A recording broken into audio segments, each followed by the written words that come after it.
Hello children, myself Divya Sharma from Shivjyoti Educational Group Kota. Today we will be doing revision of chapter number 18 and 19. First I'll do revision of chapter number 19 followed by chapter number 18. So you can take out your books, chapter number 19, The Struggle for Independence, page number 142. Okay, let's have a quick recap of the chapter through points to remember. The role of social reformers. Now we learnt about social reformers and their role. Their role was to remove the evil practices from the Indian society like the caste system, killing of female babies, child marriage and sati pratha. These were some of the evil practices which were being followed, and social reformers fought against those evil practices.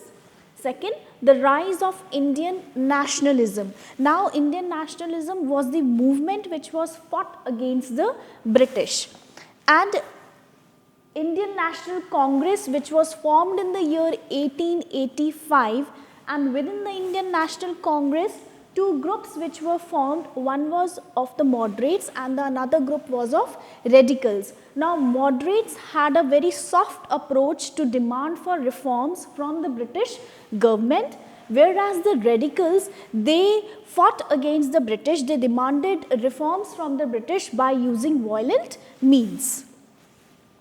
Next, we learnt about the partition of Bengal and the Swadeshi movement. Now, as the feeling of nationalism in Bengal was the strongest, so the British decided to partition Bengal, and with the partition of Bengal, it gave rise to the Swadeshi movement. And Swadeshi movement was the movement wherein the people promised to use the goods which were being made in their own country and totally boycott the British goods. Then we learnt about the activities of the revolutionaries. Revolutionaries were also the people who fought with the British, and they also used violent means. Then last topic was World War I and after. World War I, which broke out in the year 1914, and after that the British became more harsh towards Indians. They imposed taxes to recover from the losses which they suffered during the World War I. So this was the summary of the chapter. Now let us discuss the internal questions. Okay, question number 1, in which year the Indian National Congress was formed? Answer is 1885. Question 2, what does the word Swadeshi means? Answer, Swadeshi means own country. So you have two internal questions in this chapter. Now I'll move ahead with the bookwork and the copywork. Let's discuss the bookwork first. Exercise A, fill in the blanks. First, social reformers fought against the evils in the Indian society. Second, the first session of the Indian National Congress was held in Mumbai. Third, the Congress leaders who preferred a soft, persuasive approach towards the British were known as moderates. Fourth one, Indians who thought that the British should be driven out with the help of arms were known as radicals. So, as we had learnt, two groups, moderates and radicals, they had a very soft approach, and the radicals had used violent means to demand for the reforms. Bal Gangadhar Tilak started the newspaper Kesari. Sixth, during the Swadeshi movement, people burnt British goods. Question B, name the following. First, two social reformers. Here you have to write down the names of two social reformers. Raja Ram Mohan Roy, Dayanand Saraswati. Second, two moderate leaders in the Indian National Congress, Dada Bhai Naroji and Gopal Krishna Gokhale. Third, two leaders in the Indian National Congress who wanted to take a stronger approach to the British. Answer, Bal Gangadhar Tilak and Lala Lajpat Rai. Fourth one, two revolutionaries, Bhagat Singh and Rajguru. Now let's move ahead with multiple choice questions. First, who among these were social reformers? Answer D is correct, all of these. Sayyid Ahmad Khan, Dayanand Saraswati, Raja Ram Mohan Roy, all of these were social reformers. Second, who among these was not a moderate? B is the correct answer, Bal Gangadhar Tilak. He was not a moderate leader. Third, who said these words, freedom is my birthright and I shall have it? This was given by B. Bal Gangadhar Tilak. Fourth one, the British efforts at partitioning Bengal gave rise to, C is the correct answer, Swadeshi movement. With the partition of Bengal, it gave rise to the Swadeshi movement. Fifth one, Mahatma Gandhi came back to India from South Africa. D is the correct answer.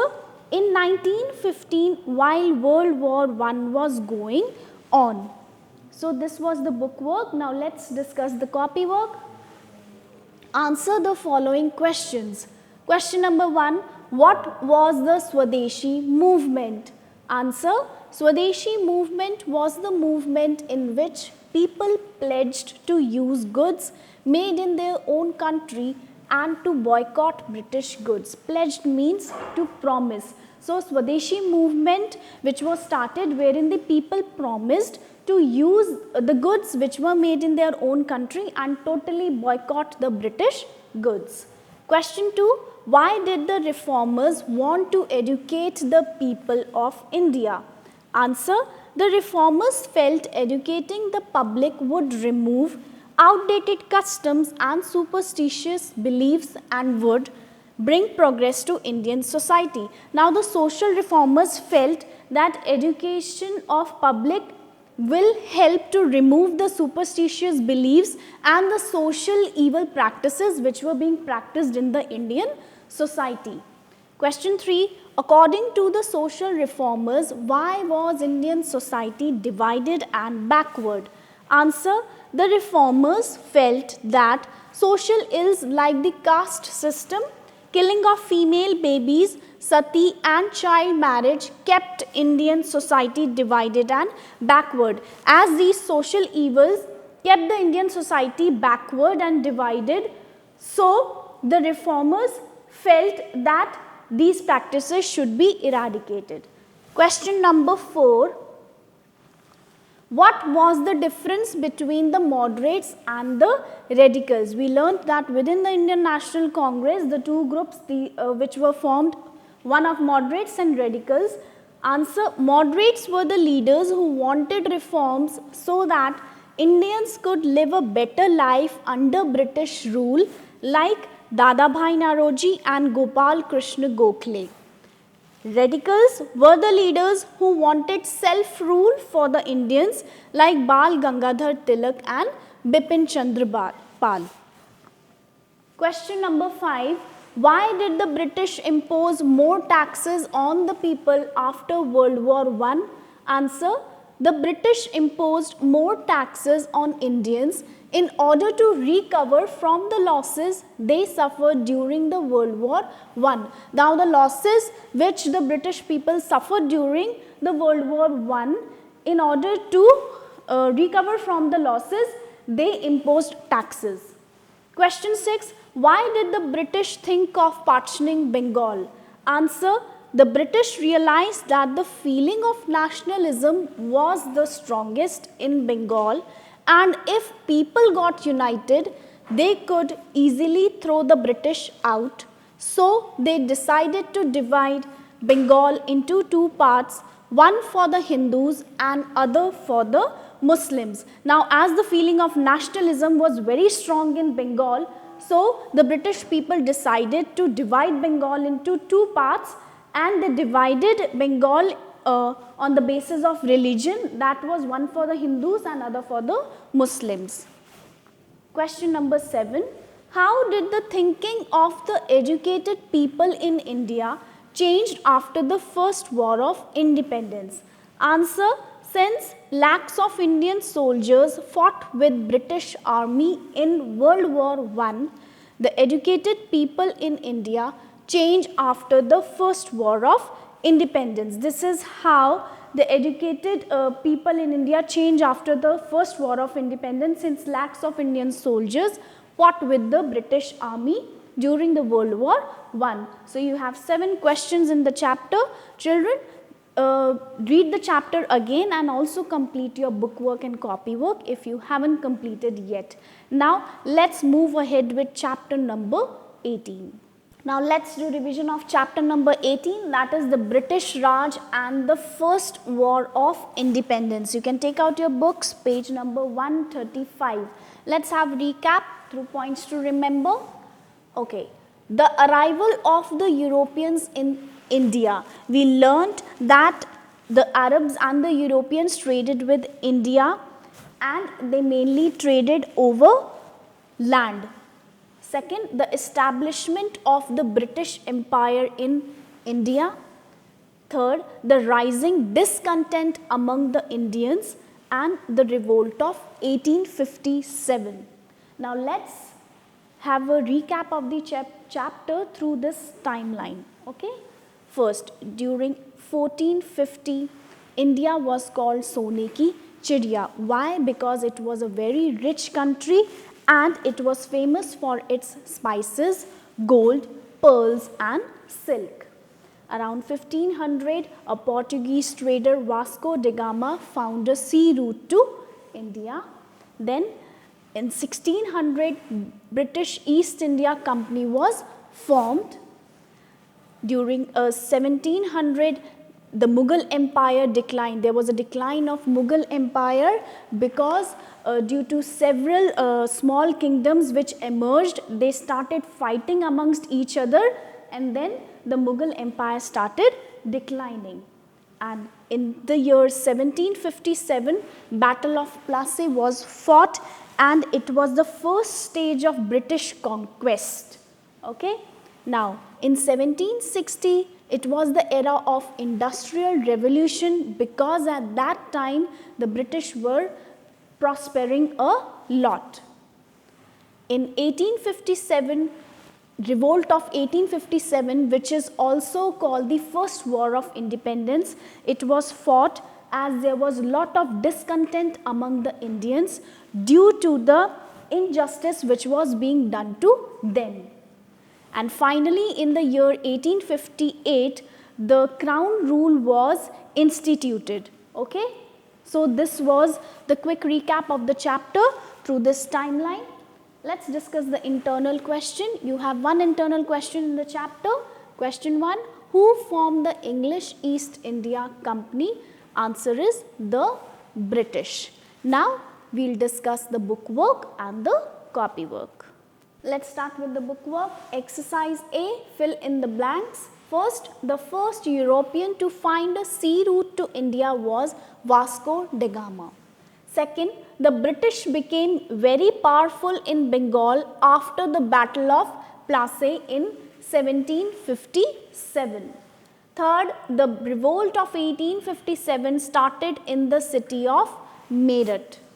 Fourth, Bahadur Shah Zafar was declared the leader of 1857 revolt. He led the revolt of 1857. Fifth, the British government took over the control of India from the East India Company. B, write T for true and F for false sentences. First, on his first trip to India, Vasco da Gama landed in the city of Calcutta. That is false. Second, the British bought cheap raw materials from Indians and sold them as finished goods at high prices. The statement is true. Third, India became independent from British rule after the rule of East India Company ended. The statement is false. Fourth, the British were able to take control of India because the rulers were always fighting amongst themselves. Statement is true. Fifth, the revolt of 1857 was the first war of independence fought by the Indians. The statement is true. Let's move ahead with multiple choice questions. Okay. First, which of these countries traded with India about 500 years ago? B is the correct answer. The answer is Portugal. Second, one of the main items the European traders bought from India was, C is the correct answer, that is spices. Third, the Indian soldier who started the revolt against the British was, D is the correct answer, Mangal Pandey. Fourth, the Mughal emperor who participated in the first war of independence was, A is the correct answer, Bahadur Shah Zafar. Fifth, who did the British defeat in the Battle of Plassey? D is the correct answer, Siraj-ud-Daulah. Now let's move ahead with copy work. Question 1. Which European country was the first to start trade with India? Answer. The Portuguese were the first to start trade with India. Second. Name 3 other European countries that started trading with India. Answer. Other European countries that started trading with India were France, Britain and Dutch. Question 3. Why did the countries trading with India fight among themselves? Who finally won the fight? Answer. Each of the country trading with India wanted a larger share of the trade, so they fought among themselves. In the end, the British won the fight. Now, as each of the country who were trading with India, they wanted larger share of land and they started fighting amongst themselves, and finally it was won by the British. Let's come on to question number 4. Why were the British able to crush the revolt of 1857? Answer. The British had superior weapons and greater military strength. Many Indians also sided with British. That's why British were able to crush the revolt of 1857. Now, as the British had superior weapons and they had also large amount of military strength, and many of the Indians also sided with British. That means they were on side of the British. That is why they were easily able to crush the revolt of 1857. Question number 5. What gave the British an opportunity to start gaining control over India? Answer. The British took advantage of the weakness of the Mughal Empire and the fights among the several regional kingdoms and started gaining control over India. Now, when the Mughal Empire declined and there were small kingdoms which emerged and they started fighting amongst themselves, and the British took advantage of their fight. Question 6. Give one example of an unjust law made by the British to take over kingdoms in India. Answer. British made many unjust laws, and one of such laws said that if a ruler died without a child, his kingdom would be taken over by the British. Now, there was one unjust law which was made by the British, that if the ruler died without having a child, then the kingdom would be given to the British. 7th question. Why were the Indian soldiers unhappy with the new rifles? Answer. A rumor spread among the soldiers that the cartridges of the new rifles were greased with the fat of cows and pigs, and to use these cartridges they had to bite the end. This angered both the Hindus and the Muslims, because the Hindus regard the cows as sacred and Muslims regard pigs as unclean. This made Indian soldiers unhappy. Now, during the first war of independence, the rifles which were to be used by the soldiers, it was a rumor. Rumor is untrue statement. So, it was a rumor which was being spread that the cartridges of the rifles are greased with the fat of cows and pigs. And Hindus regarded cows as sacred. They used to worship cows, and the Muslims regard pigs as unclean. So, the soldiers were very unhappy. Question number 8. Explain why the Industrial Revolution in Britain was bad for the weavers in India. Answer. The Industrial Revolution in Britain was bad for the weavers in India because the cloth made by the British industries was cheaper and of better quality than the cloth made by local weavers. So people bought the mill cloth and the Indian handloom industry suffered. Now, Industrial Revolution was the era wherein the goods which were being made from hand, they were now being made in large factories, and it was bad for the weavers in India because the goods which were being made in the British mills, it was cheaper and the quality was much better. So the Indian handloom industry suffered. This was all about the copy work of the chapter, children.